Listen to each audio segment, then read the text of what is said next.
Hello everyone. Today I'm at Sunderland Cemetery, often referred to as Grangetown Cemetery, in the south of Sunderland.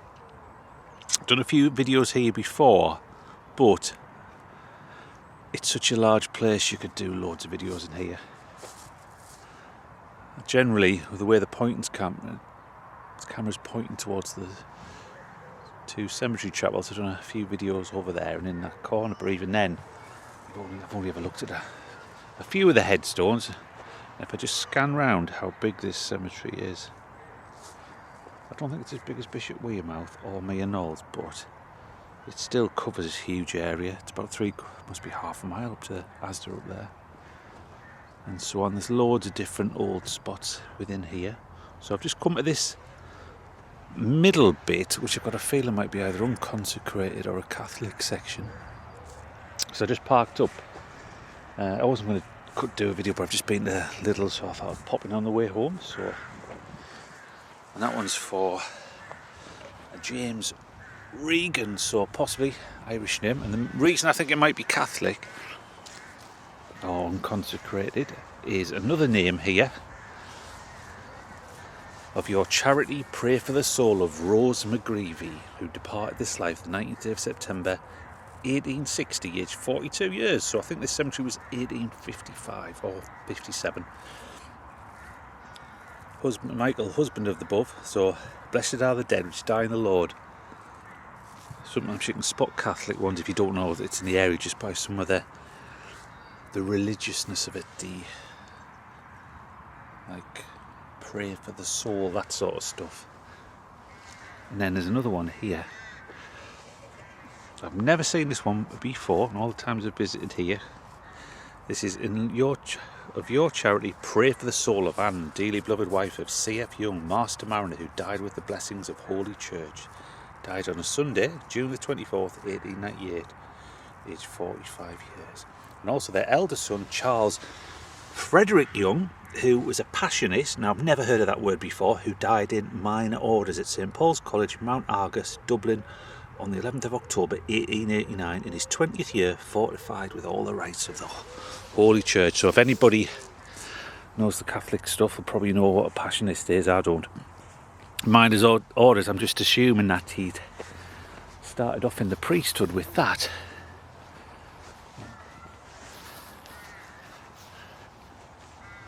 Bit chilly, but when the sun comes out it's not too bad.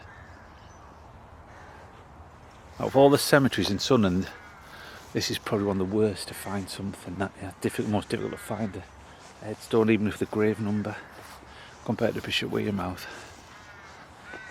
But I can see loads of Commonwealth grave headstones in this particular area that we're going to move into now.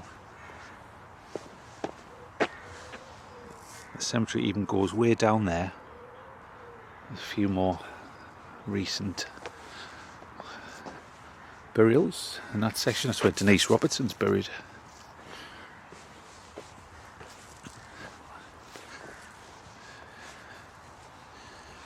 That's a great epitaph, that. R. Brown, Royal Field Artillery, 14th of January 1921, aged 25.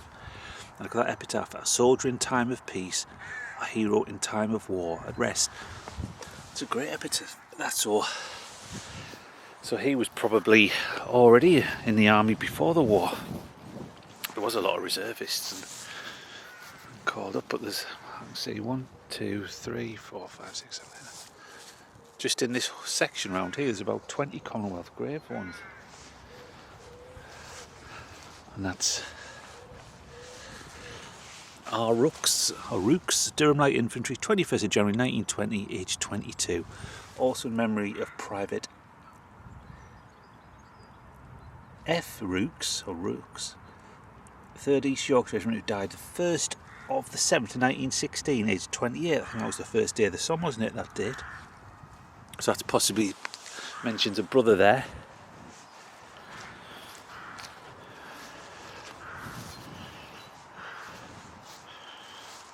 Agnes, beloved wife of George Mackay, and then there's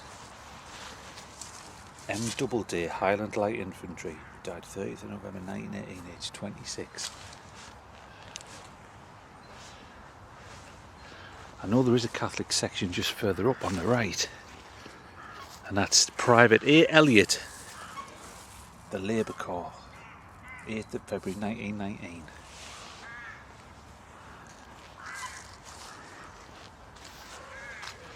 I don't know if the Labour Corps was those soldiers who couldn't fight, possibly, somebody will know. I think my great-great-granddad was in the Labour Corps at Barnard Castle. I've got a feeling he was out on labouring work for the war effort. And that's Rifleman J. Alcock, West Yorkshire Regiment, 4th of March 1919, he's 24. I see another one, R. Richardson, a gunner in the Royal Field Artillery. R. Bernacle, another one from the Labour Corps. His memory is dear today, as in the hour he passed away. R.I.P. There's still quite a few Bernacles left in Sunderland today. Possibly a relation.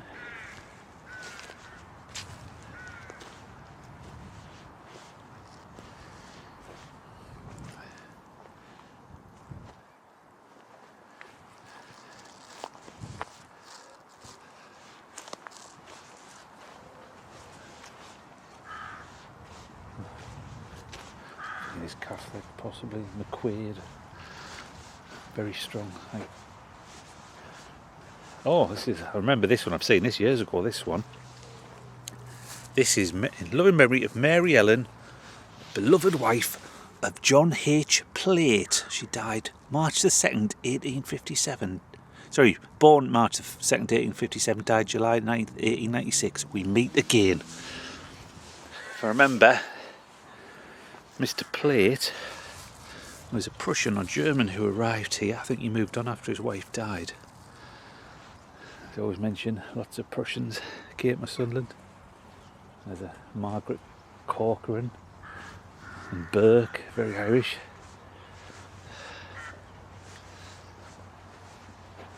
So we're going to go on to the other side, because I've been on that other side for years. There's not many headstones, but there are old, and there is a Commonwealth grave section laid out further up. Don't tend to pop up here because it's fairly recent, but I have done a couple of stories of people up here. There's a guy an Irish guy who was in the Zulu War.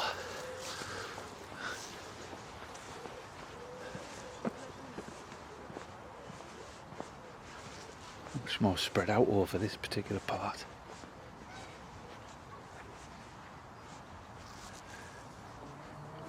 Member of the Davy family.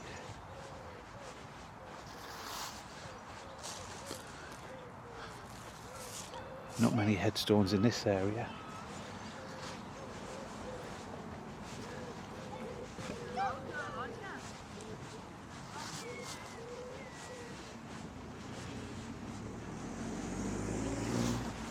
See if we can find a nice epitaph.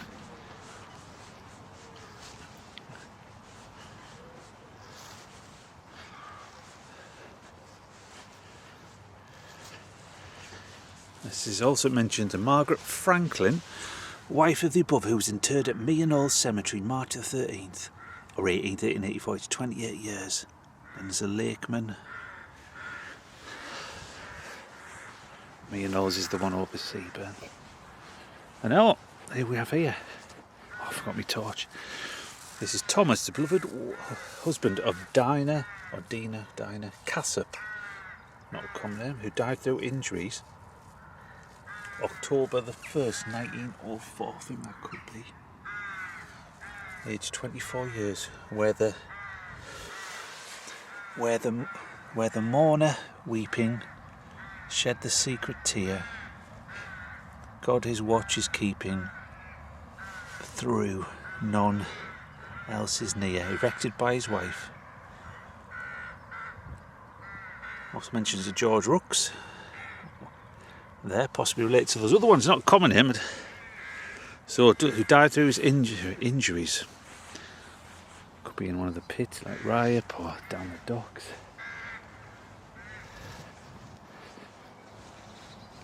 That's a great name. Hannah Baster. Oh, look, let's have a look here. Hannah Baster, beloved daughter of Edward Elizabeth Cheel. She died in 1904. She was 29 years. That will be done. Also, their sons, Thomas Cheel, 7th DLI, killed in the Great War, October the 1st, 1916, aged 34 years. Then underneath it is Private Walter Cheel. So the poor family lost 2 sons in the Great War. There's lots lost 2, many lost 3. Some even lost 4. I think there was a couple who lost 5. And otherwise, a family in my hometown, Barnard Castle, they lost at least 5. I think it was the Smith family. So it looks in good shape over here. It's just warmed up a little bit.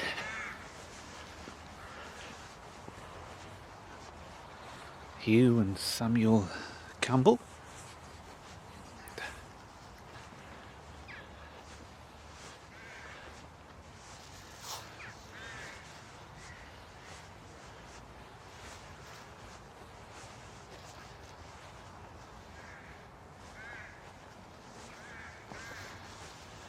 The only problem when they spell out, it takes time walking between them.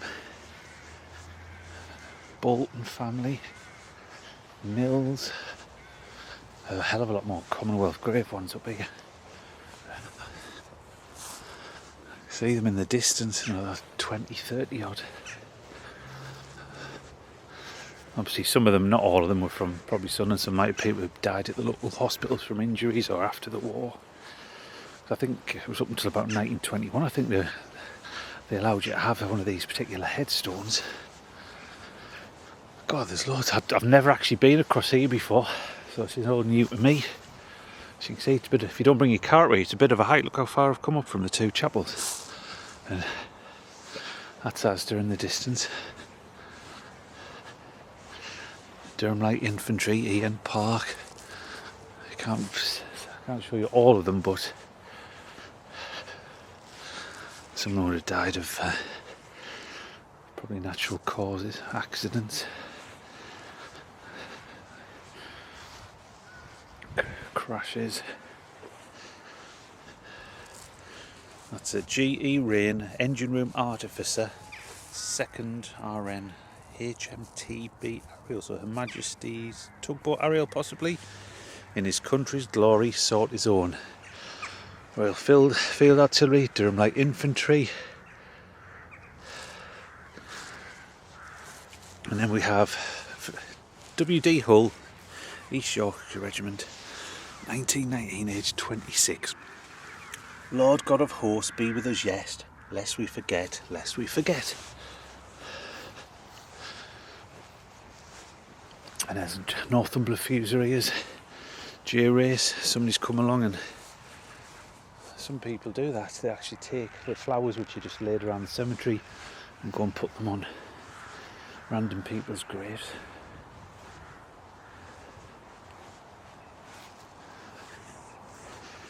Dobinson, Durham Light Infantry. I know it's a local regiment, DLI, but I've never seen so many as it here compared to the other one places. Like it's me and Osby Shwemoth there. It's a great regiment. J. Dixon served as private. Oh, that was it. There must be a story there. J. Dixon served as Private A. Murdoch, Seaforth Highlanders, 20th of September 1920. Must be a story there.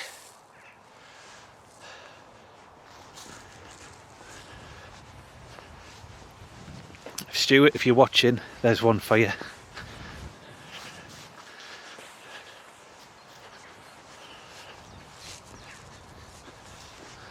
Got about 4 minutes left on the video.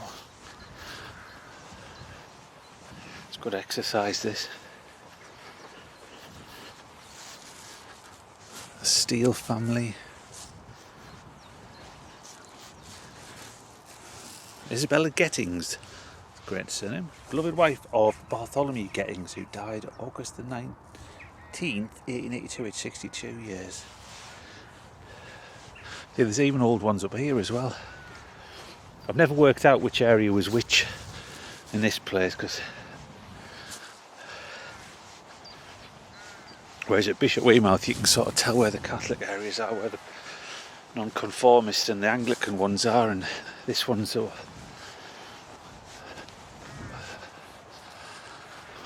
Right, let's have a look at all these. Look at all them. So there is the big Commonwealth grave section at Bishop Wearmouth, but there's a group of them here, and there's also one a little bit like this at Sunderland Cemetery, which I've not put on a video yet, which I will do one day. Let's have a look here. I don't know if these might be that might be a World War II section. 1940, no, it's a mixture. He fought for the standard of honour and truth and died at his post. T. Dunn served on the SS Quickstep, Royal Air Force. This is the loss is great that we sustain, but in heaven we hope to meet again. And that's J.W. Crozier, the Royal Air Force, 12th of October 1945. That's after the war ended, isn't it? So sadly, that's he didn't survive the war, but died in the aftermath. I.G. Wheeler, SS Suntrap. He is not dead to loving hearts, but only gone before. Another one is will always be in the memory of his wife, mother and dad, and mother-in-law. See if there's any more. So you get all the positions, like G.W. Thompson was a stalker.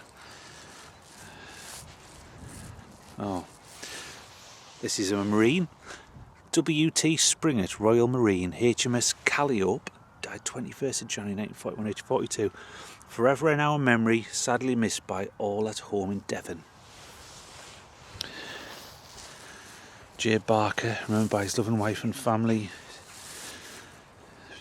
J.P. Renton, McCardle, Ferguson. And the regiments there, the Cameronians. J. Roberts Pine, all for the touch of a vanished hand and the sound of a voice that is still. That looks in excellent condition, that one. Look at that, G. Stevenson. Dearly beloved husband of May, till we meet again.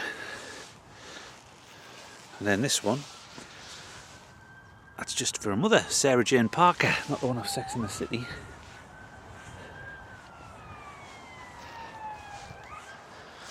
Right, thank you very much if you watched this video. If you want to help the channel grow, click on the subscribe, and if you like, give it a like. So thank you very much for watching this, and I will see you wherever I go next time.